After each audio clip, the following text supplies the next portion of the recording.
કેન્દ્ર સરકાર દ્વારા મનરેગા યોજનાનું નામ બદલીને VBG-RMG કરવાની દરખાસ્ત સામે કોંગ્રેસ દેશભરમાં વિરોધ કરી રહી છે। આના ભાગરૂપે ભારત જિલ્લા કોંગ્રેસ સમિતિએ જિલ્લા પ્રમુખ રાજેન્દ્રસિંહ રાણાની આગેવાની હેઠળ કેન્દ્ર સરકારના નિર્ણય સામે ઉગ્ર વિરોધ નોંધાવ્યો હતો। શહેરના રેલવે સ્ટેશન ખાતે આયોજિત કાર્યક્રમની શરૂઆત ડોક્ટર બાબા સાહેબ આંબેડકરની પ્રતિમાને પુષ્પહાર અર્પણ કરવામાં આવી હતી। ત્યારબાદ કોંગ્રેસના આગેવાનો અને કાર્યકરો હાથમાં બેનરો લઈ ભારે સૂત્રોચ્ચાર સાથે વિરોધ પ્રદર્શન કર્યું હતું, જેનાથી વાતાવરણ ગુંજી ઉઠ્યું હતું। આ પ્રસંગે જિલ્લા પ્રમુખ રાજેન્દ્રસિંહ રાણાએ જણાવ્યું હતું કે મનરેગા યોજનાના નામમાંથી મહાત્મા ગાંધીનું નામ દૂર કરવું અને ગ્રામ પંચાયતોના અધિકારો નબળા પાડવાનો કેન્દ્ર સરકારનો પ્રયાસ સ્વીકાર્ય નથી। તેમણે વધુમાં જણાવ્યું હતું કે યોજનામાં ભાજપના કેટલાક નેતાઓ ભ્રષ્ટાચારમાં સંડોવાયેલા છે, જેથી કોંગ્રેસ આ નિર્ણય સામે સ્પષ્ટ વાંધો નોંધાવે છે અને જરૂર પડે ત્યાં સુધી આંદોલન ચાલુ રહેશે। કાર્યક્રમમાં શહેર પ્રમુખ સલીમ અમદાવાદી, પાલિકાના વિપક્ષ નેતા શમશાદ અલી સૈયદ, મીડિયા પ્રવક્તા નાજુ ફડવાલા, યુવા નેતા શેરખાન પઠાણ, મહિલા આગેવાન જ્યોતિ તરવી, ઝુબેર પટેલ, માજી શહેર પ્રમુખ હરીશ પરમાર સહિત મોટી સંખ્યામાં કોંગ્રેસના આગેવાનો અને કાર્યકરો હાજર રહ્યા હતા।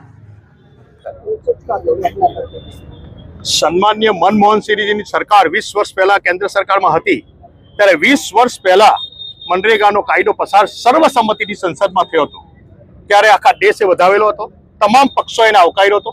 ત્યારે આજે મનરેગા એ ગરીબ, વંચિત, આદિવાસી ગરીબ લોકો માટે જે રોજીરોટી માટે ગામડામાંથી પલાયન થતા હતા, એ ગામડામાં રોજીરોટી મળી, ગામડા સમૃદ્ધ થયા, મારો આદિવાસી પછાત વર્ગ, દલિત વર્ગ મજબૂત થયો, રોજીરોટી મળી આર્થિક પછાત લોકોને, તેમાં ભારતીય જનતા પાર્ટીના પેટમાં તેલ રેડાયું।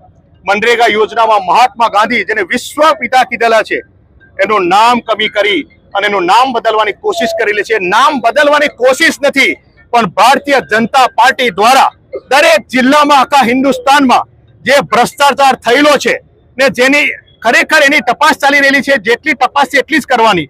હવે પછી આ ભ્રષ્ટાચાર તપાસની ફાઇલ બંધ થાય, એ કાગળો બંધ થાય, માટે મનરેગા યોજના બંધ કરવાની યોજના ભારતીય જનતા પાર્ટી ઘડી રહી છે, એનો અમે સખત શબ્દોમાં વિરોધ કરી રહ્યા છીએ। અને મહાત્મા ગાંધી પૂજનીય વ્યક્તિ, પિતા છે, તેઓ આજે સર્વ વિશ્વને પૂજનીય છે તેવા વ્યક્તિનું નામ બદલવાની કોશિશ કરી રહી છે RSSની વિચારધારા, એને કોંગ્રેસ સાખી નહીં લે।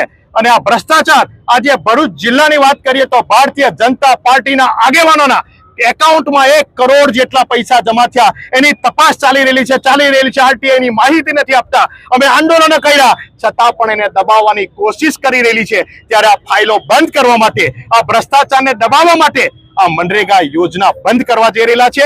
ગરીબોના હક પર તરાપ મારવા જઈ રહેલા છે, વંચિતોના હક પર તરાપ મારવા જઈ રહેલા છે। એ જ રીતે આજે સુફલામ સુજલામ યોજના એ પણ બંધ કરવા જેલા છે। નલ સે જલમાં કરોડોનું કૌભાંડ છે।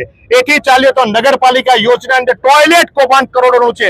આ બધી ફાઇલો ધીમે ધીમે બંધ થાય અને ભારતીય જનતા પાર્ટીના આગેવાનો દૂધે ધોવાઈ જાય અને પવિત્ર રહે એવી કોશિશ કરાવી રહેલી છે। એના વિરોધમાં જિલ્લા શહેર કોંગ્રેસ સમિતિના આગેવાનો એનો આજે સખત શબ્દોમાં વિરોધ નોંધાવી રહેલા છે।